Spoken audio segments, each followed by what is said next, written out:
නමෝ තස්ස භගවතෝ අරහතෝ සම්මා සම්බුද්දස්ස නමෝ තස්ස භගවතෝ අරහතෝ සම්මා සම්බුද්දස්ස නමෝ තස්ස භගවතෝ අරහතෝ සම්මා සම්බුද්දස්ස අසංකතංචවෝ දේසිස්සාමි අසංකතගාමින්ච මග්ගං තං සුනාත තීති ධර්මශ්‍රවණාබිලාසී සදහවර පින්නතනේ මේ ත්‍රිපිටක ග්‍රන්ථවල තිබෙන වචන ඒ ආකාරයෙන්ම ගන්න ගියොත් සමහර විට අපි ලොකු අමාරුවක වැටෙනවා කියලා හිතෙනවා. මොකද යම් යම් වචන යම් යම් තැන්වල යෙදී පවතින්නේ අපි හිතන අර්ථයට නොවන බව නොනිසා. බුදුන් වහන්සේ ලෝකෙට හෙළි කර වදාරන්න උත්සාහ කළේ කුමක්ද කියලා තේරුම් අරගෙන ඒ මග කුමක්ද කියලා තේරුම් අරන් හොයන්න ඕන. මේ තේරුම් ගැනීමේදී හොඳ අවබෝධයක් තියෙන්න ඕන. ගෙදරදොර ප්‍රතිපදාවේ මොකද්ද මිනිසුන් හොයන්නේ කියන එක පිළිබඳව. ගෙදරදොර ප්‍රතිපදාව කියලා මම කිව්වේ කාමසුකල්ලිකාණ යෝගය හෙවත් පස් ඉන්ද්‍රයන්ගෙන් සැප ලබන ජීවිතය. ගෙදර හරි පන්තලේ හරි කොහේ හරි කාමසුකල්ලිකාණ යෝගය. අත්කලපතාන යෝගය කිව්වේ පස් ඉන්ද්‍රයන්ට එන සැප මග ඇරලා බුදුන් වහන්සේනි උත්තමයෙකුගේ මාර්ගයේ යාමකින් උත්තරව කළ අත්හදා බැලීම, විවිධ අත්හදා බැලීම. අනුയോഗ කියන පදේ තේරුම නැවත නැවතත් යදෙනවායි කියන එක. ඒ පිළිබඳ කොතරම් දේවල් ලබාගෙන හිටියත් අත්කලමතාන යෝගීන් ඔවුන්ට ආසවක්ඛේ ඥානය නම් වූ ඥානය ලැබී නොතිබුණ බව සහ සෝවාන් ආදී මාර්ගඵල ලැබී නොතිබුණ බව අපි තේරුම් ගන්න ඕන. මා දකින්නේ ඔවුන්ගේ ගමන් මග අලු යට ගිනි පුපුරක් තබාගෙන ගිනි පුපුර අලු යටින් වසාගෙන යන ගමනක් විදිහට. ගින්න විශාල දෙයක්. අලු යට ගිනි පුපුරක් තිබුණාම මේකේ ගින්නක් පේන්නේ නැහැ. නමුත් මේ අලු සුළඟ ගියොත් කාලය විසින් මේ සුළඟ යන්ට ඇරියොත් අලු ටික යම් දවසක මේ ගිනි පුපුරට පුළුන් කෑල්ලක් වැටිලා ගින්දරක් හටගත්තොත් ඒකට තව දර කෑල්ලක් වැටිලා වැඩි වුණොත් ආපහු මුළු ගින්නම අවුලවන්න පුළුවන්. ඒ කියන්නේ ගින්න අවුලන්ට අවශ්‍ය ගිනි පුපුර නිවි නැති බැවින්. මෙන්න මේ බැවින් මා මේ අත්කලමතාන යෝගයෙන් දකින්නේ දුක්ගින්නේ නිදහස් වූ විදිහට නෙමෙයි දුක්ගින්න යට කරගෙන සැනසෙන අය. නමුත් ආපහු ආගන්තාරෝ පුනබ්බවං කියන එකේ තේරුම ආපහු දෙවියන් අතරට මිනිසුන් අතරට මේ අපායටත් ඔවුන්ට යන්න පුළුවන්. මේ මග තථාගතයන් වහන්සේ අනුදැන වදාලා කියලා අපි පිළිගන්නේ නැහැ. මොකද උන්වහන්සේ කෙලින්ම වදාලේ නසේවිතබ්බා කියලා. ද්වේමේ අන්තා නසේවිතබ්බා. මේ අන්ත දෙකම සේවනය කරොත් ඔබට මේ පාර ලැබෙන්නේ නැහැ කියලා. මජ්ක්‍ධිමා පටිපදා තථාගතයන් අභිසම්බුද්ධ. උන්වහන්සේ වදාළෙම මෙන්න මේක කියන අදහසින් මේ හොයන්න ඕන. මම මේ ධර්මදේශනා දෙකක් එක ළඟ තියාගෙන මේක තියෙන වචනවල අර්ථ පැහැදිලි කරන අදහසින් තමයි මේ පූර්විකාවක් සපයන්නේ. තථාගතයන් වහන්සේ අරාන්ත දෙක බැහැර කළ බව මන්දයත් හීනෝ ගම්මෝ පුතුජනකෝ අනර්ථයක්මයි. උන්වහන්සේ බලාපොරොත්තු වෙන ලෝකෝත්තර මාර්ගයට විවෘත වෙන්නෙම නැහැ. ඒ නිසා ඔබ අන්තය අනුපගම්ම. මේ අන්ත දෙකට එළඹෙන්නේ නැතුව වෙනත් මාවතක් ගන්න කියන එකනේ. වර්තමාන සමාජය තුළ මා දකින්නේ වෙනත් මාවත පාවිච්චියක් නැහැ. ආයෙත් අත්කලමතාන යෝගය සහ කාමසකල්ලිකාණ යෝගී. අත්කලමතාන යෝගීන් නම් ටිකක් හරි අත්කලමතාන කාමසුකල්ලිකාණ යෝගීන් නම් ටිකක් හරි කාමසුකල්ලිකාණ යෝගයේ බව දන්නවා. අත්කලමතාන යෝගීන් ඒ අත්කලමතාන යෝගය දන්නේ නැහැ. බව දන්නේ නැහැ. ඒ බෞද්ධ භාවනා කියලා උන් හිතන්නේ. මේ කාරණා දෙක සිතෙහි තබාගෙන මේට අවතීර්ණ වෙනකොට හරි ලස්සන සූත්‍ර දෙකක් මෙතන තියෙනවා. මේක අංගුත්තර නිකායේ සංයුත්ත නිකායේ සලායතන වර්ගයේ එකක නම අසංකත සූත්‍රය, අනිත් එකේ සූත්‍රය විපස්සනා සූත්‍රය. දෙකේම මුලින් කියන්නේ එක දෙයක්. අගට කරන්න ඕන දේ වචන දෙකකින් කියනවා. තවත් තියෙනවා මේකේ. මේ කාරණා පිළිබඳ සමාජය දරන අදහස ඔවුන් ඉදිරිපත් කරන අදහස් වලින් මට තේරෙනවා. ඒ නිසා ඒවා නිවැරදි කරන්න ඕන නිසා තමයි මේවා ගන්නෙත්. දැන් බලන්න මෙතන මම කීවේ නැති වචනයක් තියෙනවා. අසංකතං චව භික්ඛවේ දේසිස්සා. මේ බුදුන් වහන්සේ වදාළ එකනේ. තමන් වහන්සේ ඉදිරියට භික්ෂුන් වහන්සේලා හිටපෙවෙන් උන්වහන්සේලාට කළ ආමන්ත්‍රණය තමයි භික්ඛවේ. ඒ තාමත් මේ සමාජයේ ඉන්නවා එක හාමුදුරුවන්ට කියපු දෙයක් අපට අදාළ නැහැ කියලා කියන අය. අර වචනේ අල්ලගෙන. අපි ධර්ම දේශනා කරන දේශනා කරන්නේ වෝ වැරුණාම භික්ඛවේ නෙමෙයි. නුඹලාට. වෝ ශාවකා. සවන් දෙන භික්ෂු භික්ෂුණී උපාසක උපාසිකා පින්නොතනි ඔබට. ඒ අර්ථයෙන් තමයි අපි කතා කරන්නේ. ඒ නිසා ඒ ආමන්ත්‍රණ පදේ ගැන නිවැරදි කරගන්න ඕන සමාජයේම තමන් වහන්සේ ඉස්සරහා ශ්‍රාවකෙක් හිටියොත් ශ්‍රාවකයෙක් කියනවා. රාජකුමාරයෙක් හිටියොත් කුමාරිකාව කියලා කතා කරනවා. පරිබ්‍රාජක හිටියොත් පරිබ්‍රාජක කියලා කතා කරනවා. ගෘහපතියෙක් හිටියොත් ගෘහපති කියලා කතා කරනවා. රජ කෙනෙක් හිටියොත් රඤ්ඤෝ කියලා කතා කරනවා. ඒක ආමන්ත්‍රණයක් විතරනේ. අනතුරු පෙන්වන මාර්ගයට ස්ත්‍රී පුරුෂ ගිහි පැවිදි කියන ભેදයක් එහෙම වළංගු වෙන්නේ නැහැ. ඔවුන් අතර වළංගු වෙන්නේ කාටද කියන එක මේකේ පැහැදිලි කරලා තිබෙනවා. ශ්‍රුතවත් ආර්ය ශ්‍රාවකෙක් වුණොත් ඒ ඕන කෙනෙක් ඔහුට වළංගුයි. අශ්‍රුතත් පෘථග්ජනෙක් වුණොත් ඒ ස්ත්‍රී වේවා පුරුෂ වේවා ගිහි වේවා පැවිදි වේවා වනාන්තරේ හිටියා වේවා ඔහුට වළංගු නැහැ. උන්වහන්සේ මේ යෝජනා කළ ප්‍රතිපදාව වළංගු නැත්තේ අන්න එහෙමයි.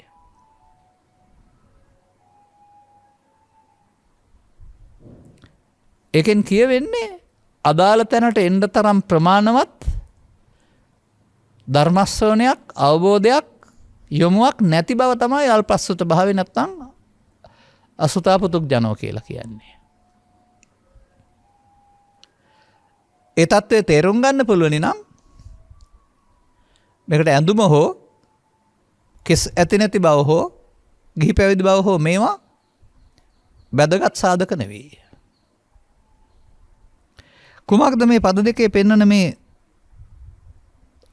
අසංකතංච හෝ දේසිස්සාමි අසංකත ගාමින්ච මග්ගංච කියන්නේ.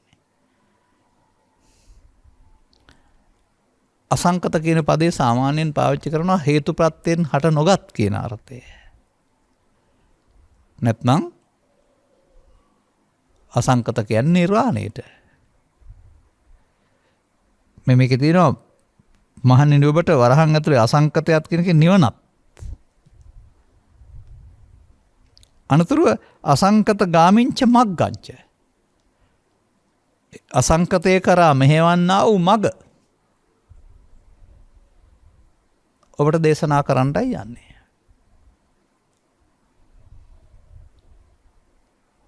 එතකොට මම දකිනවා අසංකතය අපට වචන වලින් කතා කරන්න බෑ ඒක ලෝකෝත්තරයි. මග ලෝකෝත්තර නෑ මග අපට කතා කරන්න පුළුවන්. මග ලෞකිකයි ඵලය ලෝකෝත්තරයි කියලා මම දකින්නේ.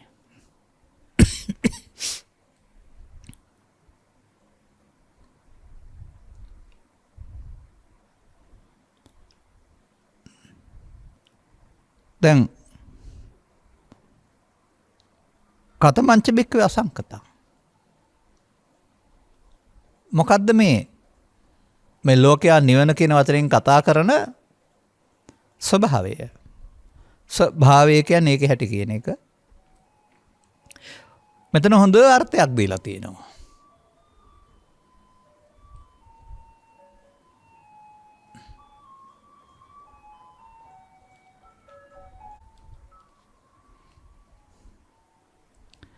දැන් ලෝකයාගේ අදහස් බැලුවම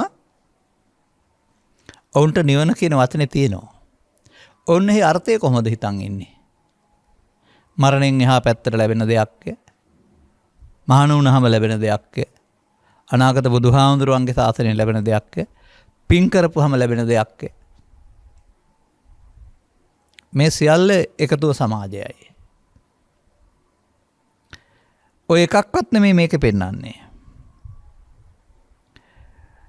යෝ කියන්නේ යමෙක්. ඒ යමෙක් කියන්නේ ස්ත්‍රීද පුරුෂද ගිහිද පැවිදි කතාවක් නෑ.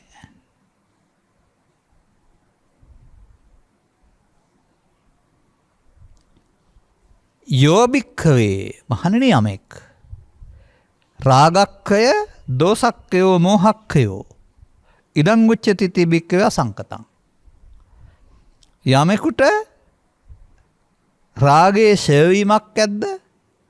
දෝෂයේ ඡේවීමක් ඇද්ද? මෝහයේ ඡේවීමක් ඇද්ද? ඡේ වෙලාම බලන්න ඕන අසංකතේ හැටි. මා දකිනවා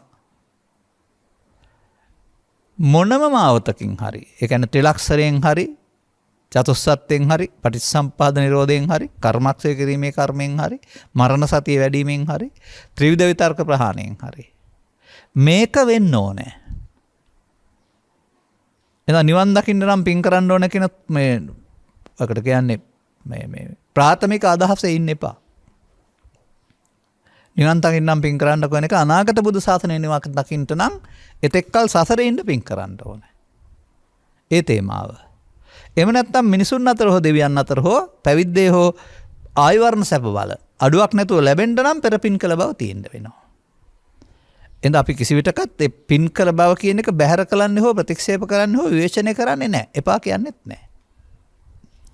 නමුත් අසංකතය කියන එක පුණ්‍ය කර්මයක විපාකයක් වශයෙන් හිතනවා සමාජය තාමත්. ඔය අපි අවුරුදු 25ක් 30කට ඉස්සෙල්ලා ධර්මශාලාවල කතා කරනකොට අම්මලාගෙන් ඇහුවා මම දකින්න මොකද කරන්න පින් කරන්න ඕන කියලා කියනවා. ඔවුන් පාඩම් කරගත් එක අර කියන්නේ. අපි මේ කියන්නේ පාඩම් කරගත් එක නෙමෙයි. මේ ග්‍රන්ථවල තිබෙන පෙළ. පෙළ පොතේ තිබුණාට පෙළ ප්‍රායෝගික වුණේ නැත්තම් ප්‍රතිඵල ලැබෙන්නේ නැහැ. පෙළ දහම පොතෙන් හඳුනාගෙන අපි භාවිතා කළොත් තමයි අපට පෙළේ අග තියෙන ඵලය හම්බ වෙන්නේ. දැන් එතකොට ඔන්න අසංකතයට යන පාර Tamanගේ සිතේ පවතිනා වූ රාග, ද්වේෂ, මෝහ ඡය කරන ප්‍රතිපදාවක යන්න ඕන බිඳුවට ඉවර වෙන්න ඕන. මොනවා කරලා හරි. මෙතන ඊළඟ වචනේට මම සූත්‍ර දෙකෙන්ම ගන්නවා එක. කතමෝච බික්කවේ අසංකතගාමී මග්ගෝ. මහණෙනි මොකද්ද ඒකට යන පාර?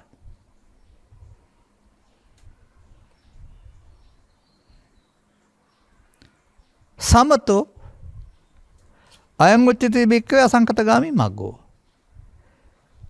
සමතය. දැනට මතක තියාගන්න අර්ථ ගන්නව ගන්න එපා.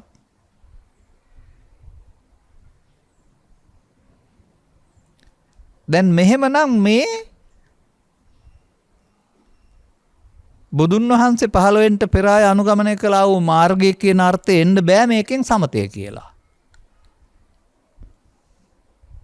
එහෙනම් මේකේ අර්ථය සංසිඳීම. සංසිඳෙන්නේ කොහොමද වැඩෙන්නේ කොහොමද කියලා හොයාගත්තාම මේ ප්‍රශ්නෙට උත්තරේ හම්බ වෙනවා. සංසිඳන මාවතක යන්න ඕන. නමුත් වර්තමානයේ භාවිතා වෙන්නේ මේ අර්ථයෙන් නෙමෙයි මේක.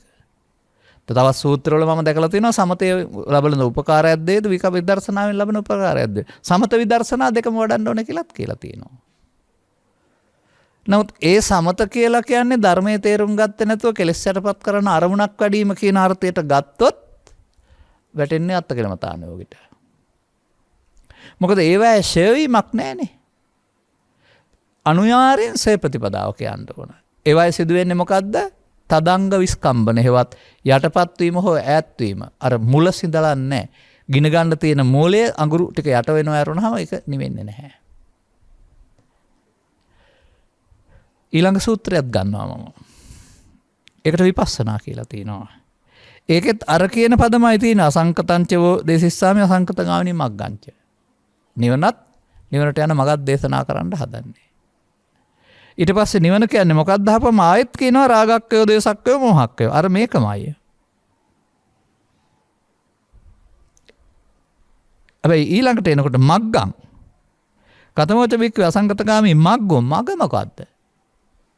මෙතන සමතෝ කියපු එක මෙතන විපස්සනා කියලා තියෙනවා. දැන් ඉතින් මේක අත්කලමතානුයෝගයේ සමතය බුදුන් වහන්සේ මග විදර්ශනාව කියලා ගත්තට ගන්න හරියන්නේ නැහැ බැරි වෙනවා. දෙකම බුදු මගක්. මේ වචන දෙකෙන් අදාළ ක්‍රමයේ අදාළ දෙයදි වෙන්න ඕන මොකද්ද?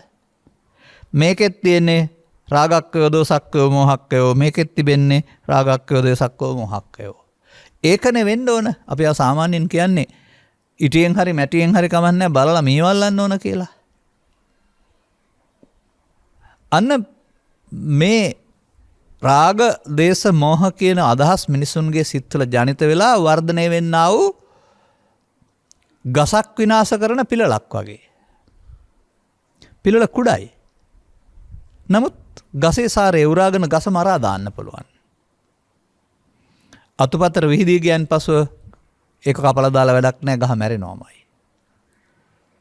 අතුපතර විහිදෙන්න පෙර මේ ගලවන්න හෝ අත්ත කපලා දාන්න පුළුවන් නම් ගහ බේරා ගන්න පුළුවන්. මිනිස් ජීවිතයේ ගසක් නම් සදහම් පිළිබඳ අවබෝධයෙන් තොර ගත කරන ජීවිතයේ ගසට වැළඳන පිළිලක් වගේ.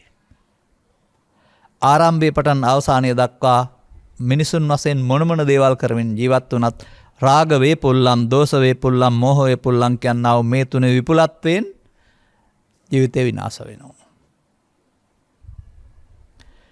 මේක තවත් දේශනාවක නම් කරලා තිබෙන්නේ කුමක් කියලාද? පරිහාන ධම්මං ඕබික්කවේ දේසිස්සාමි. මහණෙනි මම ඔබට ජීවිතේ විනාශය ළඟා වෙන හැටි කියන්න කැමතියි. පරිහාන කුමක්ද පෙන්වලා තිබෙන්නේ? මේ මෙන්න මේකෙම අනිත් පැත්ත. මේකේ තියෙනවා කය කියලා. රාගක්කය දේසක්කය මොහක්කය තමයි දුකින් මිදෙන මග. අරක රාග වේපුල්ලම්, දෝෂ වේපුල්ලම්, වේම වේපුල්ලම්. වේපුල්ලම් කියන්නේ වැඩෙන හේවත් විපුලත්වයට බහුල වෙන මග කියන එක. බෞද්ධ වේවා අබෞද්ධ වේවා මේ සමාජයේ ජීවත් වෙන අය අසුත පෘථග්ජන නම් ඕන් කරන ක්‍රියාකාරකම් වල හොඳ නරක වල වෙනස්කම් තියෙන්න පුළුවනි. අභ්‍යන්තරයෙන් මේ වේපුල්ල මගේ තමයි යමින් ඉන්නේ. ඒ වේපුල්ල මගේ යන අය කවුරුත් අසංකතයට යන්නේ, සංකතයට යන්නේ. භව නිරෝධයට යන්නේ, භව ගාමිත්වයට යන්නේ. මහ විශාල ධර්ම කොටාසයක් මේකේ නෑ. මෙන්න මේ ඔබ පිළිබඳව ඔබේ පින්න ගමන් මගේ තිබෙන්නා වූ සාවද්‍ය බව නැත්තම් වැරදි බව තේරුම් අරගෙන ගමන් මග නිවැරදි කර ගැනීමකුයි කරන්න තියෙන්නේ. නමුත් ගමන් මග වැරදි බව පෘථග්ජන සමාජය දන්නේ නැහැ. ඔවුන් කරන කියන සියලුම කාරණා හරි කියලා ඔවුන් හිතන්නේ. නමුත් පෘථග්ජන පුද්ගලයෙක් වශයෙන් කරන කියන හරි වැරදි කියලම කාරණා ඒ මට්ටමින් හරි වැරදි. එහෙම නැත්නම් ඒ මට්ටමින් පින්පව් කියන සියලුම කාරණාවල බුදුන් වහන්සේගේ ඇසින් බලන කල භවගාමීත්වය නැමැති වැරද්ද තියෙනවා. භවගාමීත්වය නැමැති වැරද්ද පාපයත් තියෙනවා. භවගාමීත්වය නැමැති වැරද්ද පිනෙත් තියෙනවා. භවගාමීත්වය නැමැති වැරද්ද ධානයෙත් තියෙනවා. බුද්ධානුශාසනාව අහන්ට ලැබෙන සකලවිද මිනිස් වර්ගයා තේරුම් ගන්න ඕන. බුද්ධානුශාසනාවෙන් තොර තමන් ගත කරන ජීවිතය කොතරම් නිවැරදියයි පෙනුනත්, හිතුවත්, උගත්යයි බුද්ධිමත්යයි ධනවත්යයි සාධාරණයයි හිතුවත්, ඒ පවතින්නේ පෘථග්ජන භාවය තුළ නම් ඒක තුළ බුදුන් වහන්සේ වදාළ සාවද්‍ය බවක් තිබෙනවා. ඔහු ස්වකීය ජීවිතය තුළ දුක් එක් රැස් කරමින් ඉන්නවා. ජීවිතය දුකයි නෙමෙයි. පසුගිය දේශනාවක මම පැහැදිලි කළා මේක. ඔහු දුක් ළඟා කරගන්නවායි කියලා. අන්නේ සැප ලබන්ට යන මාවතේ දුක් ළඟා වෙන ආකාරය පිළිබඳ අවබෝධයක් නැතිකමට පෘථග්ජන භාවය කියලා කියනවා. එසේනම් මේ මාර්ගයේ භික්ෂුන් වහන්සේලාට මේක දන්න නිසා වේපුල්ලම් පෙන්නලා නැහැ. ෂේ විතරයි පෙන්නලා තිබෙන්නේ. නමුත් සාමාන්‍ය සමාජයට ධර්ම දේශනා කිරීමේදී ලදරු කාලේ සිට මහලු දක්වා මේ ඇතුළතින් වේපුල්ලම් හෙවත් විපුලත්වයකට යන බව ශ්‍රාවකයා තේරුම් ගන්න ඕන. ඒ තේරුම් ගැනීම තුළ මග වැරදි බොහෝ දුර ගොස් නිවැරදි කර ගන්නවට වඩා මග වරදිනකොටම ටිකක් දුර යන විට නිවැරදි කර ගන්නවා නම් පහසු බව සමාජය තේරුම් ගන්න ඕන. දැන් මා ඉපදුන හැදුණු වැරුණු මගේ මව්පියන් මුතුන් මිත්තන් ජීවත් වන සමාජය තුළ මම දකින්නේ මග වැරදි අවුරුදු 60ක් 70ක් 80ක් දක්වා ගිහින් දැන් නිවැරදි කරගන්න බණ හොයන ධර්මශාලාවට ගිහින් බණ අහන බුදුදහමක්. එතකොට අර බුදුන් වහන්සේ වදාළ ඇතුළතින් වේපුල්ල භාවයට පැමිණිලා ඉවරයි. පැමිණෙන්න ඕන මෝඩයකට පුළුවන්. නමුත් මිදෙන්න ඕන කෙනෙකුට බෑ. බුද්ධානුශාසනාව තේරුණාට විතරයි පුළුවන් වෙන්නේ. මෙබැවින් නොතේරුණත් කමක් නැහැ. මේ අමාරු බවට පත් නොවෙන්න පුළුවන් කමක් තියෙනවානේ වළක්ව ගන්න. වර්තමාන සමාජය තුළ ඔය බොහෝ අනුශාසනා කරන්නා වූ සමාජයට ඔය පවෙන් වලකින්න කියන වචනෙන් කියන්නේ ඔය වේපුල්ල භාවයට රාග දේශ මොහයන්ගේ විපුලත්වයට පත් වෙන එක පාලනය කරන්න කියන එක. සංසිඳවන්න කියන එක නෙවෙයි. යම් මට්ටමකට වළක්ව ගන්න කියන එක. දැන් මේ අපි තේරුම් ගන්න ඕන අප තුළ සිදුවෙන ආකාරය. නමුත් අපට ඒක අප තුළ සිදු වී තිබෙන ආකාරය තේරුම් ගන්න බෑ අපි ළමා කාලය තුළ ගත කරලා තියෙන කාලයක්. මේක ළමා මනස තුළ ජනිත වෙන ආකාරය අපට දකින්න පුළුවන්. ඔවුනොවුන් භාවිතා කරන ආකාරය යන ඔවුන්ගේ වැඩෙන ආකාරය ඒ පුද්ගලයාගේ පිටට පෙන්නන සැරපර්සුකම් නොයසිලිවන්තකම් තුළ තමයි දකින්න හම්බ වෙන්නේ. මෙම ඇතදි මම කුඩා දරුවෙක් උදාහරණයට අරගනිමින් කියනවා කතාවක්. මෙලොවට එන සෙගිත්තෝ අම මට බඩගිනි බත් ඕනේ, අම මට බඩගිනි කිරි ඕනේ කියන්න දන්නේ නැහනේ. ඉල්ලන්න දන්නේ නැහැ. නමුත් බඩගින්න දැනෙනවා ඔහුට.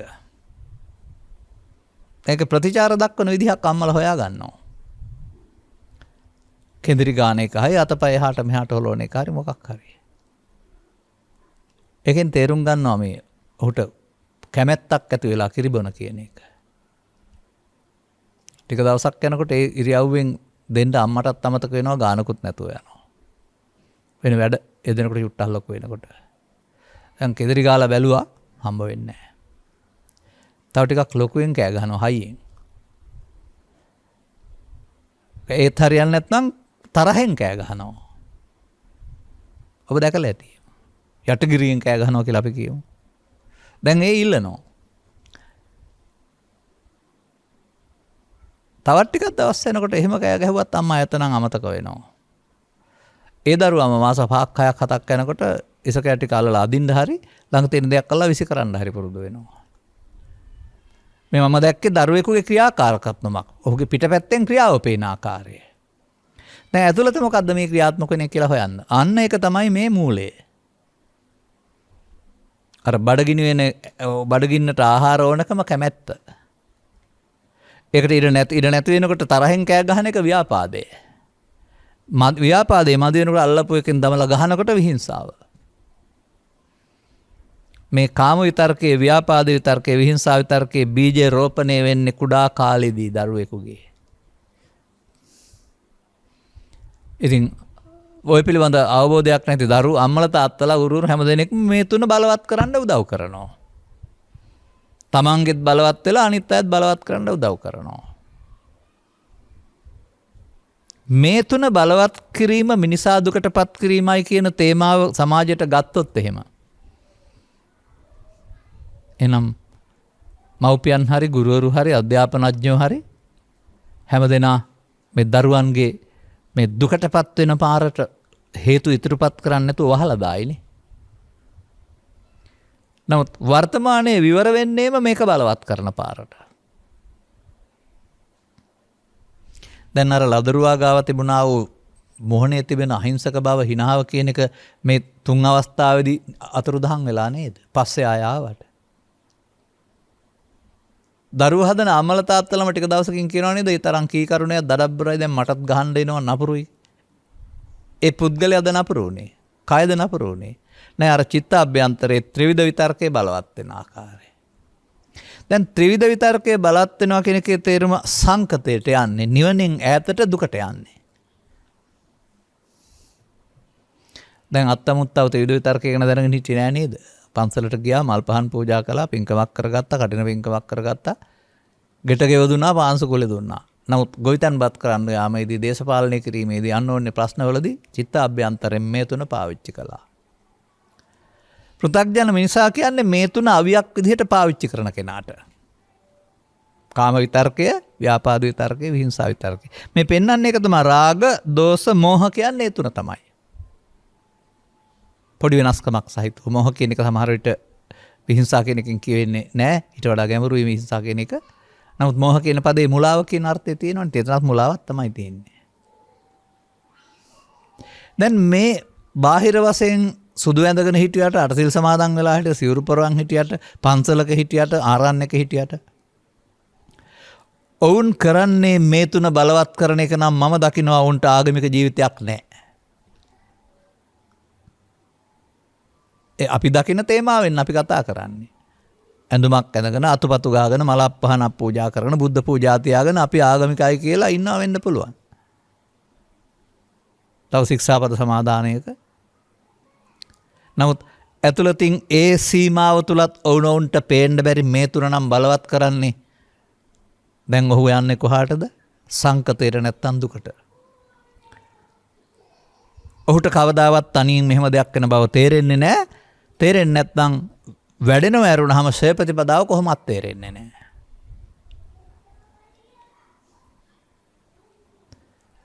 මෙන්න මේක තමයි බුදුරජාණන් වහන්සේ ලෝට හෙළි කරන මිනිසාගේ නොමග යාම.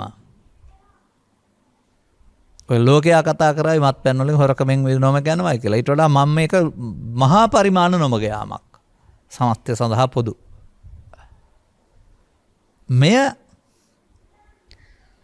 මේ ජීවිතය තුළ මේ බලවත් කර ගැනීම ප්‍රමාදයයි, දුකටපත් වීමයි. මේ ජීවිතය තුළ මේ වළක්වාගෙන මේ ආපහු බිඳුව දක්වා ෂේ කර ගැනීම බුදුන් වහන්සේ මනුස්සයාට යෝජනා කරපු මාවතයි ජීවිතය තුළ.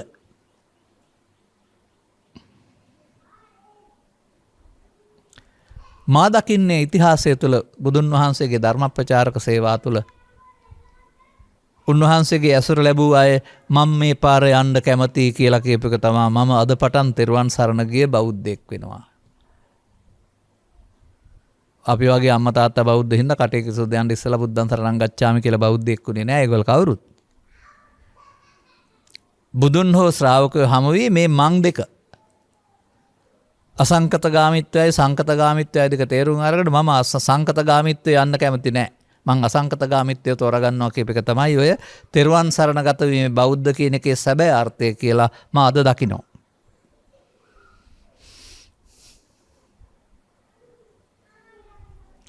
එසේනම් මේ වචන දෙක මේකයි මට අද විවරණය කරන්න තියෙන්නේ. තවත් මේකේ තියෙනවා යම් කරුණක් එකක් කියලා මෙන්න. මේ පිරිහෙන පාර කියන්න ඕන නෑ, ඕන කෙනෙක් යන එකක් නේ. නමුත් ඒක වෙන්නේ කොහොමද කියන එක ඉගෙන ගත්තට කමක් නෑ. ආරම්භයේ පටන් අපි මේ හිතට හැඟීම සම්බන්ධයෙන් එකතු වෙන්න පුරුදු වුණේ. ඒක වරදක් වශයෙන් දකින්නේ නැහැ. එයින් අපට සිදුවෙන්නේ මදිකමක්, පාඩුවක්, නින්දාවක් කියලා ඒක දිනන්නයි යන්නේ. ගැහුවොත් ගහලා, බැන්නොත් බැනලා, පහර ගැහුවොත් පහර ගහලා දිනන්න යන එක. අන්න එතන අපි කලේ බාර ගැනීම තුළ ඒකට එකතු වීම, ප්‍රතික්‍රියා දැක්වීම. ඒ එකතු වීම, ප්‍රතික්‍රියා දැක්වීම තුළ තමයි ඒක අර වේපුල්ලම් පාරේ යන්නේ. විපුලත්වයටපත් වෙන්නේ. මේ මිනිසාට මිනිස් ජීවිතය තුළ මේකයි පෙන්වා දෙන්නේ. අදාතලට යන්න මත්තෙන් තව කතාවක් තියෙනවා, මේක එකත් කියලා ඉන්න වෙනවා. මෙන්න මේකත් අර භික්ඛවේ කියලා වදාලා වගේම වැරදි විදිහට හිතන දෙයක්. ඉතිකෝ භික්ඛවේ දේශිතං වූ මයා අසංකත දේශිතෝ අසංකතගාමී මග්ගෝ යම් භික්ඛවේ සත්තාරං ශාවකානං හිතේසිනා අනුකම්පේන අනුකම්පං උපාදාය තං වෝතං මයා ඒතානි රුක්ඛ මූලානි ඒතානි ශුඤ්ඤාගාරානි ජායත භික්ඛවේ මා පමාදත්ත. මා පච්චා විප්පටිසාරිනෝ අහුවත්ව අයංකෝ අම්මාකං අනුශාසන්ති.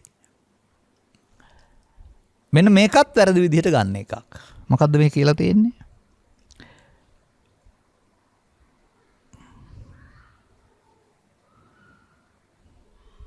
මම ඔබට මේක දේශනා කළා.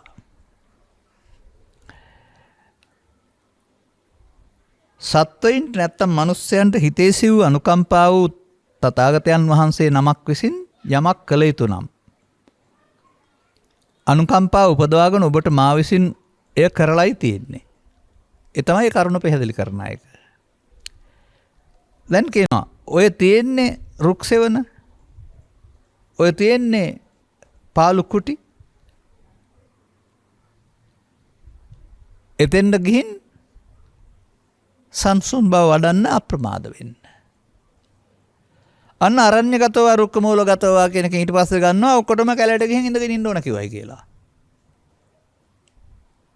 ගෙදර මේක බෑ කියලා. ඒ භික්ෂුත්වය කුමක්ද? භික්ෂුත්වය ආහාර ටිකක් හොයාගෙන නිදහසේ ඉන්න එක. ඒක අර බාහිර කටයුතු නෑ. අපිට වර්තමානයේ තියෙන සියලුම සමිති වලට යන්න තියෙන කටයුතු මොකක්වත් නැහැ. එයන් සම්පූර්ණයෙන් බැහැර වෙලා.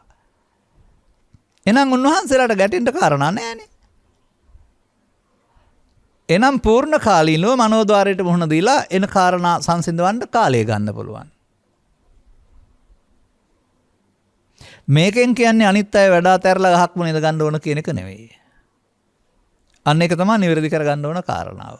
උන්වහන්සේලාට විවේකයේ ඇති බැවින් මනෝද්වාරයට මුහුණ දී සංසිඳවන්න කියලා වදාලා. කාර්ය තියෙන අයට තමන්ගේ කාර්යයන් කරන ගමින් ඇයි අනිත් පැත්තට දේශනා කළා නැද්ද? තිට්ටං චරන්නේ සින්නෝවා සායනෝවා කියලා.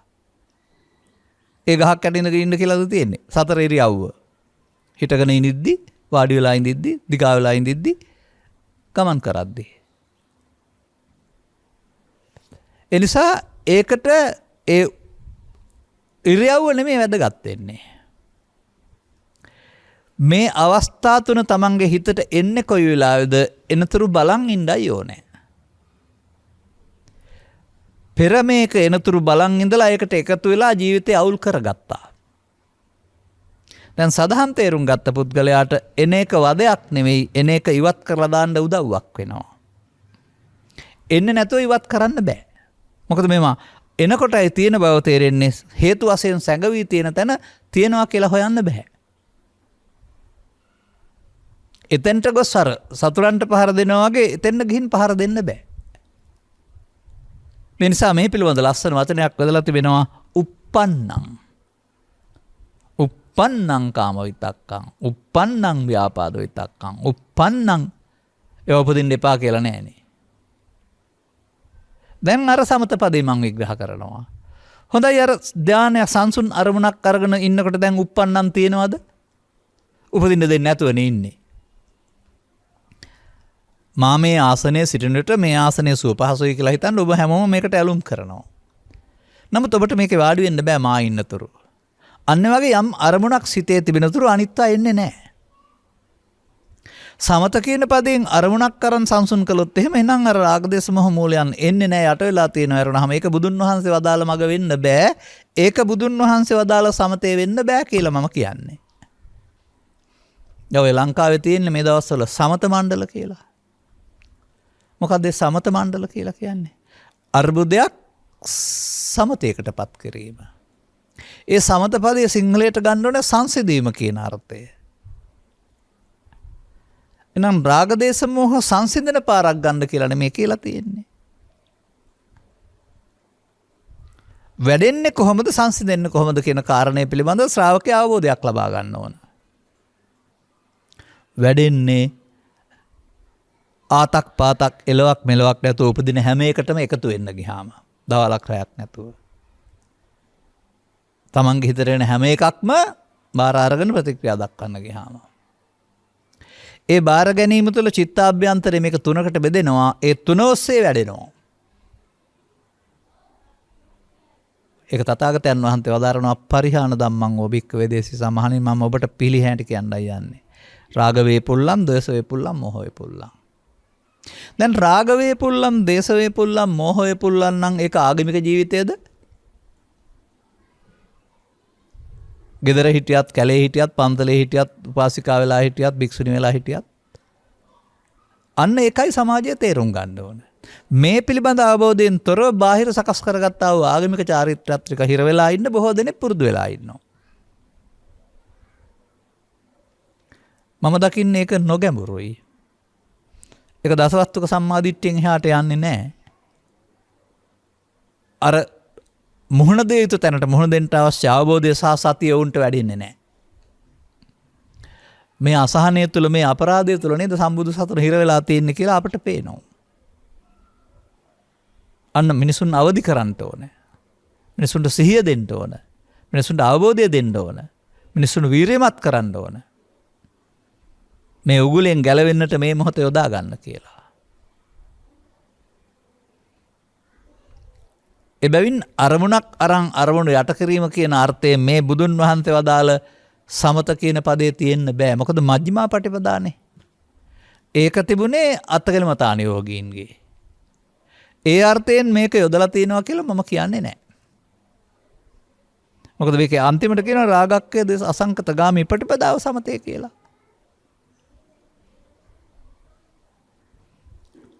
සාමාන්‍යයෙන් සංසිඳනවා කියන එකේ තේරුම මොකද්ද? අඟුරු දර ටිකක් දාලා ගින්දර තියලා තිනවා. දැන් ගිනි අඟුරු නිසා ඇවිලෙනවා. දැන් ගින්න නිවා ගන්න එකනේ සංසිඳීම කියන්නේ. ඉතින් ඒකට කරන්න ඕන වැඩේ මොකද්ද? දර නොදා ඉන්න එකනේ. දර නොදා හිටියොත් ගින්න තවදුරටත් පැතිරෙන්නේ ඇවිලෙන්නේ නැහැ. තියෙන දර ටික ඇවිල්ලා ඉවර වෙනවානේ. අනෝගේ දරවලින් හටගත්ත ගින්නක් වගේ බුදුබහන තේරෙන්න ඉස්සලා මේ ජීවිතය ඇවිදින් අපි හදාගත්ත දුක් ගින්නට හේතුව අපි හිතේ හදාන තියෙන්නේ.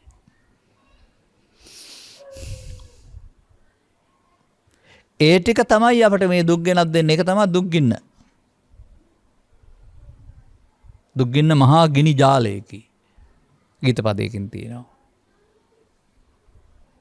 ඉතින් ගින්නට පිදුරු දාලා හරි දර දාලා හරි බෑනේ. ආපහු ද්වේෂ කරලා, ලෝභ කරලා, වෛර කරලා වැඩෙනව ඇරුණාම සොන්න වෙන්නේ නැහනේ.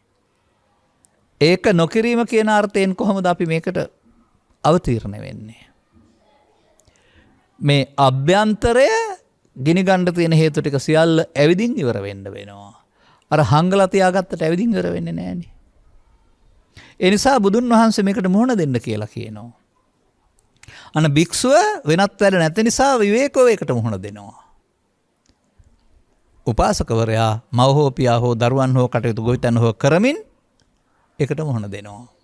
වෙනස එහෙමයි. දෙදෙනාටම uppannam කාම විතක්කං, uppannam ව්‍යාපාද විතක්කං, uppannam විහිංසා විතක්කං, මේ තුනේදි තමයි භාවනාව තියෙන්නේ. ඒ භාවනාව කියන්නේ මෙන්න මේකේ තියෙන මේ විදර්ශනා කියන පදේ. සංසිඳ වීම, විදර්ශනා කිරීම. කොහොමද සංසිඳෙන්නේ යම් දෙයක්? මම දැකලා තියෙනවා මෙන්න මෙහෙම. පුංචි දෙයක් නිසා දෙසොයුරෝ අමනාප වෙනවා. බලාපොරොත්තු නොවන.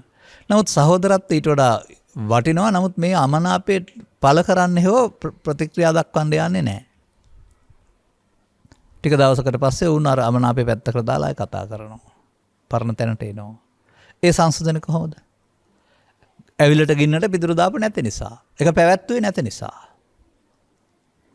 පැවැත්වීමෙන් වර්ධනය වේ, නොපැවැත්වීමෙන් සංසිඳේ කියන එක එතකොට පෘථග්ජනයාගත තුලත් වළංගු වෙන්නේ. බුදුන් වහන්සේ පහදලි කරනවට වඩා නිකම්මත් ඒක නැති වෙලා යනවානේ.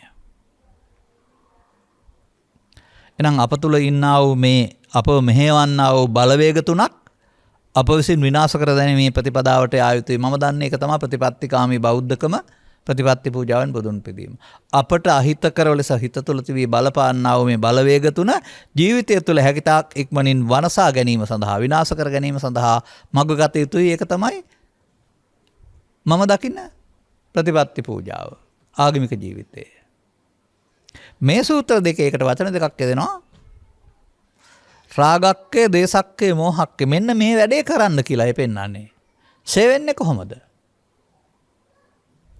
ඉතින් ඔබ ඔබේ චිත්ත පිළිබඳ අධ්‍යයනයක් කරලා බලන්න මොනවා කරොත්ද වැඩෙන්නේ මොනවා කළොත්ද සේ වෙන්නේ කියලා. අපි නොයෙක් උදාහරණ ඉදිරිපත් කරමින් සමාජයට කතා කරනවා. පොර දැම්මොත් ගහක් වැඩෙනවා. කැටේට සල්ලි දැම්මොත් මුදල් ඉහළ යනවා. ඒ විදිහට අපි වෙන්නනවා යමකට එකතු කළොත් බලවත් වෙනවායි කියලා. මෙන්න මේ ලබාගත් ජීවිතේ හැම විටම අදින් උදා වූ දවසේ උදේ පටන් රැ වෙනතුරු මෙන්න මේ මොහොතේ මිනිසා විසින් මේ හැඟීම් තුනට එකතු වෙනවා නම් ඔහු එය බලවත් කරගන්නවා. ඔහු එන්නට ඈතට යනවා. සැනසීමෙන් ඈතට යනවා. ඔහු නිවීමට ලං වෙනවා නෙමෙයි නිවීමෙන් ඈතට යනවා. අවසානයේ පෘථග්ජන භාවය තුළ වයෝවෘද්ධ භාවයට පත්වීම තරම් කනගාටුදායක දෙයක් මම දකින්නේ නැහැ. පෘථග්ජන භාවය තුළ වයෝවෘද්ධ භාවයට පත්වීම. මතක තියාගන්න. වයෝවෘද්ධ භාවයට පත්වීම නෙමෙයි. මන්දයත් එවිට අර ගත කළ ජීවිතයේ සියලු දේවල් මතක් වෙනකොට හදාගන්න අවශ්‍ය සිහිය නැහැ. පශ්චාත්තාපය. මට මතකයි මෑතදී මට මොන ගැහුණ වැඩිහිටියෙක් නිකමට කියපු වචනයක් තියෙනවා. ඒක සාමාන්‍යයෙන් සංවර භාෂාවෙන් කියනවා නම් හොඳයි කියලා මට හිතෙන්නේ. මහලු වෙන එක තරම් වදයක් නෑ තවත් කියලා කිව්වා. නමුත් මහලු වෙනවනේ අපි. මේ වැදගත් වෙන්නේ කයෙන් මහලු වීම නෙමෙයි. අර අවබෝධයෙන් තොරව මහලු වුණාම ඒකට එන අදහස් ටික දරා ගන්නට හැකියාවක් නෑ. ඒවා ඔක්කොම ගෙඩි පිටින් හිතට එනවා. එතකොට අවදි වූ තැන් පටන් නින්දට යනතුරුම කැපිච්ච පණුවෙක් වගේ නැත්තම් රාගෙන් දේශෙන් මොහෙන් අන්දව අන්න එතකොට දැන් මිදෙන්න තේරෙන්නේ නැහැ. අයි දුක විඳින්න වෙනවා. හොඳයි මේක අවුරුදු 30 දී හරි 40 දී 50 දී හරි අයින් කරන පාර අල්ලගත්තොත් දැන් ජීවිත අගට යනකොට සිදුවන අසාධාරණකම් හරි මදිපුංචිකම් හරි නොසකෙලි හරි ඔක්කොමත් ඊට පස්සේ අනුන්ට දොස් පවරන්න වෙනුවට Taman හිත හදාගන්න තැනක් බවට පත් කරගන්න පුළුවන් නම් වැඩිහිටි නිවාසයක හිටියත් පොල්ලත්තක හිටියත් පන්සලක හිටියත් ගෙදර හිටියත් අම්මලා තාත්තා බලාගත්තත් නැතත් හිත හදාගන්න පුළුවන් නේද? ඒ නිසා මම දකින්නේ අනාර්ය භාවය තුළ මහලු භාවයේ දුකක්. ආර්ය භාවය තුළ ඒක අර පැසුණු හිසින් බුහුමම් ලැබුවක වගේ අත්දැකීම් සහිත භාවය තුළ ඊටු ටික හදන්න අවස්ථාවක්. මන්දයත් මේ නොදන්න කාලේ හංගගත්ත ටික හංගලා තියාගන්න බෑ. හංගලා තිබුණොත් කොයි වෙලාව හරි එළියට ඇවිදින් වද දෙනවා. එළියට ආ වෙලාවට අල්ලගෙන අයින් කරාම හැංගෙන්න බැරි වෙනවා. එතන එළියට එන්න ඇරලා දැකලා අවසන් කිරීම නැමැති ක්‍රියාවලියක් මේ බුදු සමයේ සඳහන් කරනවා. ඔය එළියට එන්න ඇරලා දකින්නවා කියන එක තමයි uppannam කාම විතක්කං, uppannam කාම විපාපාද විතක්කං, uppannam විහිංසා විතක්කං කියන්නේ එළියට එනවට. දකින්න නෑ කියන එක තමයි අදිවාසේති නප්පජහති නවිනෝදේති නබියන්ති කරොත් යන්න අනිත් අයගේ ඉරණම. ආර්ය පුද්ගලයා නාදිවාසේති. දැන් ඔබට හවුලේ මේක කරන්න පුළුවන් කියලා හිතෙනවද? මම නම් දකින්නේ මම ඔක අද නෙමෙයි 2005 ප්‍රකාශ කරලා තිබෙන්නේ 2005 ඕන නම් මට ඒ පටිය මගේ ළඟ ඇති හොයලා දෙන්නම් කටහඬ කොහොමද කියන්න දන්නේ නැහැ. ඒ තේරුණ දවසේ තමයි ඒක කිව්වේ. භාවනාව යනු අතිශය පෞද්ගලික ක්‍රියාවලියකි කිසිවෙකුටත් කරවිය නොහැක Taman විසින් කරගත යුතුය. අදටත් මේ මගේ ප්‍රකාශය වළංගුයි මතක තියාගන්න. මේ විතර්ක උපදින්නේ හවුලේද? කොහරි ගිහින් ඉඳගෙන ඉන්නකොට නෑ අදාළ කරුණු යෙදෙනකොට. ඒ තම තමන්ට අදාළ ශේස්ත්‍රයේදීනේ. පෞද්ගලික නැද්ද? Taman විසින් ඉවසීමෙන් අයින් කරගන්න එක අනුන්න කරන්න පුළුවන්ද? කරවිය නොහැක. කරගත යුතුය. ඒ 2005 දැන් අවුරුදු 17යි මේ ප්‍රකාශය අදටත් වළංගුයි. ඒ ඔය එක එක જાතියේ භාවනා කරන සමාජයට මම ඔය කියන්නේ. මන්දයත් ඒ භාවනා පදේ අර්ථය මිනිසුන් හිතන් ඉන්න හැටි වැරදි. ඉඳගෙන ඉන්න ඕනේ, ඇස් දෙක පියාගෙන ඉන්න ඕනේ, වම් අත උඩ දකුණු අත තියාගෙන ඉන්න ඕනේ, වම් කකුල උඩ දකුණු කකුල තියන් ඉන්න ඕනේ. ආහාර ගන්න නැතුව ඉන්න ඕනේ, කැලේකට ගිහින් ගහක් යට ඉන්න ඕනේ. ඔහොම තමයි හිතන්නේ. භාවනා කියන පදේට. නෑ ඒක අගට නේ දෙන්නේ. ආනාපාන සති භාවනා, ඉරියාපත භාවනා, පිළිකුල් භාවනා, සමත භාවනා, විදර්ශනා භාවනා, සමසතලිස් කර්මස්ථාන භාවනා, මෙත්තා මොකද ඒ කියන්නේ? යමක් වැඩි දියුණු කරනවා කියන එක. වඩනවා කියන අර්ථය තමයි භාවනා. ඕන එකකට හරිනේ. ඕන එකට හරි වුණාට ඕන එකක් බුදුසාමේ භාවනාව වෙනවද එතකොට? නෑ, මේ වදාළ සමතේ හෝ මේ විදර්ශනාව වැඩෙන්න ඕන. වැඩෙනවා කියන එකේ තේරුම. වැඩෙනවා කියන එකේ තේරුම ඉස්සරවම අහු වෙන්නේ නැහැ. අපි ඒකට අහු වෙනවා. හිතට එන දෙයට අහු වෙලා අපි ප්‍රතික්‍රියා දක්වනවා. පස්සේ මේක එනකොට අපට අහු නොවී ඉන්න පේනවා. අන්න ඒක තමයි වැඩෙනවා කියන්නේ. මොකද්ද වැඩෙන්න ඕනේ? වැඩෙන්න ඕනේ වැරද්ද දකින්න සිහිය. පෘථග්ජනයා සිහි නැතිකම වඩනවා. එයින් වැළකීමට තේරුම් ගත්ත පුද්ගලයා ඒ දැකීම, ඒ මොහොත දැක එකතු නොවීමෙන් සංසෝධන කරන්න පුළුවන් දේ වඩනවා. අර පෘථග්ජනයා වඩන එකට කියනවා කාමාංග වඩනවායි කියලා. මෙයා ඒකෙන් මිදෙන්න වඩන එකට කියනවා බොජ්ජංග වඩනවායි කියලා. ඔන්න මේ ත්‍රිපිටකය තුළ සමස්ත සමාජය සඳහා තිබෙන්නා වූ දිත්ත ප්‍රතිපදාව. වේපුල්ලන් බුදුදහම තේරුම් ගත්තේ නැති අයගේ ජීවන ප්‍රතිපදාව.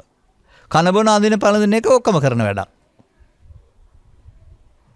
ඒක නවත්තලා නැහැනේ. අපි හිතන්නේ ඒක නවත්තන්න ඕනේ කියලා. මූලික අවශ්‍යතාවයන් සපයා ගැනීම හෝ යහපත් දේ කිරීම කියන කාරණාවට තහංචි රතුයිරි බාධක මොකුත් නැහැ බුදු සමයේ. තහංචි බාධක රතුයිරි තියෙන්නේ මෙන්න මේ තුනට එකතු වෙලා බලවත් කරනවට.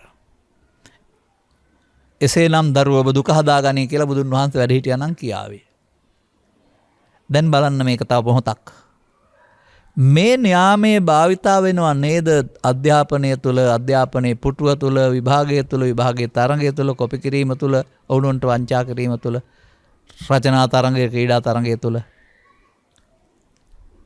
ඔවුන් ඔක්කොම එකතු වෙලා මොකද්ද මේ දරුවන්ගේ කරන්නේ? රාග වේපුල්ලන්, දෝෂ වේපුල්ලන්, මෝහ වේපුල්ලන්නේ. එහෙනම් ලොකු අය එකතු වෙලා දරුවෝ දුකටපත් කරනවා කියන තේමාවේ නෙමෙයිද මේ රට ඉන්නේ? ඔන්න අධ්‍යාපන ප්‍රතිසංස්කරණ වෙන්න ඕන කාරණාව. ඔය එක කාලට අධ්‍යාපන රටා මාරු කරන, විභාගේ මාරු කරන එක නෙමෙයි. දරුවන්ගේ ආදරණීය මානසිකත්වයට විනාශයක් නොකර උන්ගේ මිනිස්කම රැකගෙන ලබා දෙන්න ඕන අධ්‍යාපනයක්. ඉවසීම පුරුදු කරන ලබා දෙන්න අධ්‍යාපනයක්. ඒක තමයි නව අධ්‍යාපන ප්‍රතිසංස්කරණය හඳුන්වා දිය යුතු. එහෙම නැත්නම් ලොකු අයගේ පාරේ අනිත් ඈත් යවලා වුණොත් ගොඩ එන්න බැරි දුකකට දාන එක තමයි කරන්නේ. අනතුරු හොස්සාගින් මැස්ස යන්න බැරි, අසල්වාසීන් පේන්න බැරි, පෙම්වත ආපහු මරලා දාන විරුද්ධවාදියෙක් බවට පත්වන පෙම්වතිය, පන්තියේදී අහලුවාට පිහියෙන් ඇල්ලා මරණ, ඊළඟ ගැටලුවකදී ඊට පස්සේ බෝම්බයක් නැත්නම් වෙඩි තබා ගන්න, මේ ත්‍රිවිධ විතර්කයේ පිළිබඳ පාලනයක් නැති නරුමය ටිකක් ඉස්සරහට හදපුවාම මීට වඩා ලෝකෙ ගිනිකෙලි සංදර්ශන බලන්න පුළුවන්. ඒවා කරන්නේ පුද්ගලයෝ කියලා ආණ්ඩුව දැක්කට, නීතිය දැක්කට බුදු සමය දකින්නේ ඒවා කරන්නේ ඔවුන්ගේ චිත්ත තුළ පවතිනා වූ මේ ත්‍රිවිධ විතර්කයේ බලවත් වීම. එහෙනම් ඒක නැත්නම් නේද සාමකාමී මිනිස්සු ඉන්නේ. ඉතින් මැරිච්ච මිනිස්සුන්ගේ මේක නැති කරයි කියලා සමාජයක් හැදෙනවද? මැරිච්ච මිනිස්සු නැති කරන්න බෑ. අනාගත බුදුන් වහන්සේගේ මේක හැදුවයි කියලා වර්තමාන සමාජය හැදෙනවද? නෑ, එදාට හැදෙයි. එදාට හැදෙන එක උන්වහන්සේටයි ශ්‍රාවකින්ටයි බාර දෙමු. අපි ගෞතම බුදුන් වහන්සේගේ ආලෝකයේ සරණින් අද මේ වෙනස ඇති කරමු. ඔබට පේනවද මේක අධ්‍යාත්මික විප්ලවයක් කියලා? තමන් විසින් තමන්ගේ චිත්තසංතානෙහි උපදවාගෙන තමන් විසින් මේ වදකයාගෙන් නිදහස් වෙන්න ඕන. මම නෙමෙයි එකට වදකයා කියලා තියෙන්නේ බුදුන් වහන්සේම. අන්තරා මලා, අන්තරා අමිත්තා, අන්තරා සපත්තා, අන්තා පච්චත්තික, අන්තරා වදක. හතුර ටිකක් ගෙයින් ගෙනත් තියාගෙන කන්න බොන්න දීලා උන් අපට කරදර කරනවා කියලා කියනවා. ඒක නෙමෙයි කරන්නේ. බුදුරජාණන් වහන්සේ මේ හතුරන් ඇතුළු වෙන හැටි දකිනවා, අනිත් අයට මේ හතුරන් අයින් කරන හැටි තේරෙන්නේ නැහැ. අන්න බුදුරජාණන් වහන්සේගේ විශේෂත්වය මේ හතුරන් ටිකෙන් නිදහස් වෙන පාර පෙන්වනවා. දුක්ඛ නිරෝධ ගාමිනී පටිපදා කියන්නේ ඒකයි. ඒ තමන් විසින්ම කළ යුත්තක් බව පෙන්නනවා. අන්න එතනයි විශේෂත්වය. ඔබ වෙනුවෙන් මේක බුදුන් වහන්සේට හෝ මවට හෝ පියහට හෝ කාටවත් කරන්න බෑ. ඔබ ඇති කරගත්ත යම්තා ප්‍රමාණයක් ඇද්ද ඒසා 100 නම් 100 වතාවක්, 1000 නම් 1000 වතාවක්, 5 නම් 5 වතාවක්. උත්සාහය සමාන වෙන්නේත් නැහැ. එලනකරු 100ක් නම් දුක් 100ක් නේ.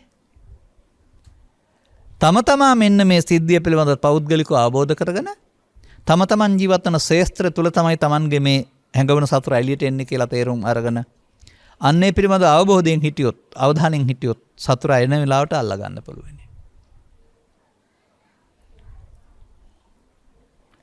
එතකොට ඔහුට සැඟවෙන්න ඉඩ නැහැ, වැඩෙන්න ඉඩ නැහැ, එළියට යන්න වෙනවා. මා මේ වචන වලින් කියන නොකියා කියන කාරණාව pāli භාෂාවට හැදුවොත් දැන් මොකද කියන්න තියෙන්නේ? තව pāli නැතුව ඔය කියලා තියෙන්නේ. ඔන්න ඔය හදහස හිතට එන වෙලාවට ඒකට එකතු වී ප්‍රතික්‍රියාව දක්වන්න යන එකට තමයි සංස්කාර ධර්මයන් නිත්‍ය සුඛ ආත්ම වශයෙන් බලනවා කියලා තියෙන්නේ. ඔන්න පෘථග්ජනයාගේ දර්ශනය සංස්කාරයන්ගේ නිත්‍ය සුඛ ආත්මය. බුදුවරුන්ගේ දර්ශනය සංස්කාරයන්ගේ අනිදුක්ඛ අනාත්මය.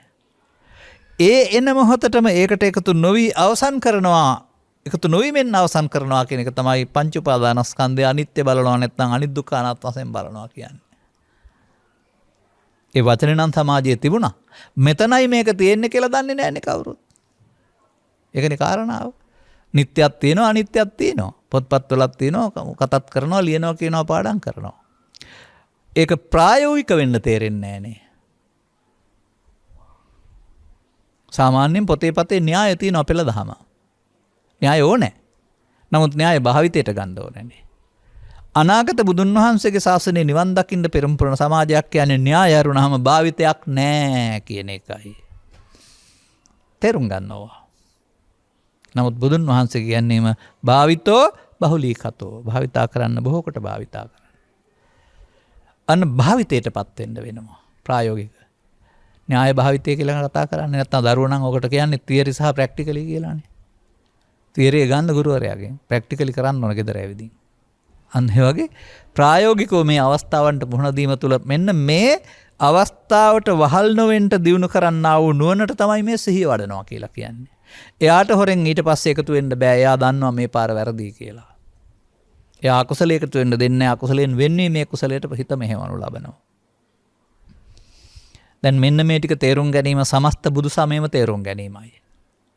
මෙන්න මේ ටික තේරුම් ගැනීම තමන් විසින් තමන් ගලවා ගැනීමේ මාර්ගය තේරුම් ගැනීමයි. අනතුරුව අද තේරුණා නම් අද පටන්, දැන් පටන් නැත්නම් හෙට පටන් ආපහු යන්න පුළුවන්. සිහිය දියුණු නැති තාක්කල් මුලින් හරි අමාරුයි. පරණ පාරෙම ඵලයන් කියලා ඒගොල්ලෝ ඔබට කියයි. ත්‍රිවිධ විතර්ක විසින් පරණ පාරෙම ගිහින් ගහපම් බැනපම් මරපම් කොපටම් පලිගනින් කියලා කියයි. නමුත් ඒකේ අනාගත විපාකයේ තේරෙනවා නම් පස්සේ කාලෙක විඳවන්න සිදු වෙන ආකාරය ඒ තුන් දෙනාගෙන් නිදහස් වෙන්න මේ මොහොත උදා කරගන්න වෙනවා. ඒ නිසා මම පෙන්නපු වචන වලට රැවටෙන්න එපා. කැලේට ගිහින් ඉඳගෙන ඉන්න ඒවා කියලා ඒක ඒ වැඩාදුළු හාමුදුරුවන්ට ඒගොල්ලෝ විදර්ශනා දුරේටම ගියා. වෙන වැඩක් නැහැ නේ. සබ්බ දුක්ඛ නිස්සරණ කියලා පැවිදුනේ ඒකටමනේ. මාපියන් පෝෂණය, රැකියා කිරීම ආදී කිසිවක් නැහැ. ඔබට ඒක තහනම් කරලා නැහැ.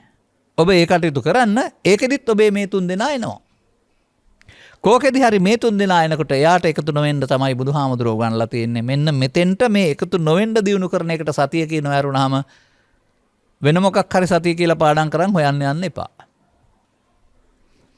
අපේ රටේ වෙලා තියෙන්නේ ඒකයි. මේ සතිය කියන්නේ චෛතසිකයක් නේ. සද්ධා චෛතසිකයක්, සති කියන්නේ චෛතසිකයක්. ඒ චෛතසිකේ දිනු කරන්න කියලා නෙමෙයි කියලා තියෙන්නේ. මේක මේ වරදින් මිදෙන්න දිනු කරන චෛතසිකය සද්ධා නැමැති කුසල චෛතසිකය. සති නැමැති කුසල චෛතසිකය. ඉතින් ඒක වැඩෙනකොටනේ බොජ්ජංග වැඩෙනවා කියන්නේ. ඒක වැඩෙනකොට ඊට හොරෙන් යන්න බෑ. ඒක වැඩිලා නැති නිසා හොරෙන් යනවා අපිට හොරෙන්. මොකද අපි වැඩලා තියෙන්නේ කාමාංගනේ. මේ අය වැඩෙනකොට මේ භූමිය සටන් භූමිය උන්ට සටන් කරලා ජය ගන්න දින උන් පරාජය වෙනවා. ඒ නිසා මේකට දෙනවා කෙලෙස් සතුරන් නැසීමේ කියලා. මා හිතන ආකාරයට නම් 2700ක් පුර ඉතිහාසය තුල සිදුනා වූ සියලුම දේවල් විෂයන් පහක් යටතේ බුද්ධ ආගමෙන් කියලා ඉගෙන ගන්න ඕන නෑ. ඒක විභාග ලියන්න ඕන නම් ඉගෙන ගන්න. දුකින් මිදෙන්න නම් මෙන්න මේ කාරණාව තේරුම් ගත්තම ඇති. මේ සමස්ත සූත්‍ර පුරාම මේ වචන නොකිය තිබුණාට මේක තමයි කියලා තියෙන්නේ. ඒ කියන්නේ මම කියන්නේ මේ ත්‍රිපිටක සූත්‍ර දේශනා කියන්නෙම භාවනා කරන හැටි කියලා දෙන එක. වෙන මේකක් නෙමෙයි. මේවෙන් පෙන්වන්නේ මාර්ගය. අනුමතුර කරන්න ඕනේ. ඒක උන්වහන්සේගේ ජීවිතයේදී එකම විදිහට කියන්න ගියම ඒකාකාරී වෙන නිසා ඔය මේ කුරක්කම් පිටි වලින් හරි පාම් පිටින් හරි එකම දේ කන්න බැරි වුණාම එක එක රස කරලා පාට කරලා කන්න හදලා දෙන්නේ දරුවන්ට අම්මලා තාත්තලා. කොහොම කෑවත් කුරක්කම් පිටි කොහොම කෑවත් හාල් පිටි. අපි හාල් පිටිම ගන්නකො. බත්, කිරිබත්, අග්ගලා. එහෙම නැත්නම් එක එක දේවල් හදන්නේ වැලි තලප, අලුවා. මොනවා කරත් ඒකේ රස වෙනස් වෙනවා අර හාල් පිටිමනේ ආහාරය. අන්න ඒ වගේ මේක පැහැදිලි කරලා තිබෙන්නේ විවිධ න්‍යාය මාර්ගයෙන් මේ අනුසෝතගාමිත්වය සහ පටිසෝතගාමිත්වය. ඉතින් ඕක හොයාගෙන එන්නේ. බුද්ධ ශ්‍රාවකයෝ කියන්නේ ඕක තේරුම් ගන්න අයනේ. එතකොට තමයි සැබෑවටම බුද්ධ ආගමට එනවා බෞද්ධ බවට පත් වෙනවා කියලා කියන්නේ මේ සසරේ ආපහු යන අය. දැන් මේකට තව නමක් තියමු ප්‍රතිපත්ති පූජාවෙන් බුදුන් පිදීම. මම හිතන්නේ ඔබට කරුණු පැහැදිලි කිරීම ප්‍රමාණවත් උනායි කියලා. අදාළ කරුණු තේරුම් ගැනීමට තේරුම් ගත්ත මදිනම් තව තවත් ධර්ම දේශනා ශ්‍රවණය කරන්න. අනතුරුව ඉක්මනින් අනුගමනීය ප්‍රතිපදාවට පත් වෙන්න. වැඩ අතහැරෙන්නේ නැහැ, කාර්යය අතහැරෙන්නේ නැහැ, රාජකාරී යහපත් දේවල් සියල්ල කරනවා, මෝඩකම අතහැරෙනවා. එතකොට තමා සංසුන් වෙන බව, ලෝකෙට මුහුණ දෙන්න පුළුවන් බව, ඇතුළත දැවෙන්නේ නැති බව, Tamanටම සාන්දිටික ධර්මයේ ප්‍රතිඵල පේනවා කියන්නේ එහෙමනේ. දැනටත් එහෙම අනුගමන ප්‍රතිපදාවේ ඉන්න අය අපිට කතා කරන්න ආව එවන ලියුම් වලින් යම් ප්‍රතිඵල පෙන්වලා තිබෙනවා. ඔබටත් එමුදු ප්‍රතිඵලදායී ප්‍රතිපත්තිකාමී බෞද්ධෙක් බවට පත් වෙන්නට මෙම අසංකත සහ විපස්සනා සූත්‍ර දෙකේ පෙන්වපු එකම ප්‍රතිපදාවේ සමත විපස්සනා කියන වචන දෙකේ අර්ථය එකක් බවට පත් කරගෙන දකින්න. නොනස පෑදේවායි කියන සුභාශිංසනේ ප්‍රාර්ථනා කරමින් මම ධර්මානුශාසනාව මෙතකින් අවසන් කරනු ලබනවා. සබ්බිහිතයෝ වජ්ජන්තු සබ්බ රෝගෝ විනස්සතු මාතේ බවත් අන්තරායෝ සුඛී දීඝායුකෝ බව හැම දිනාටම තෙරුවන් සරණයි. මෝහක්ඛයෝ නිබ්බානං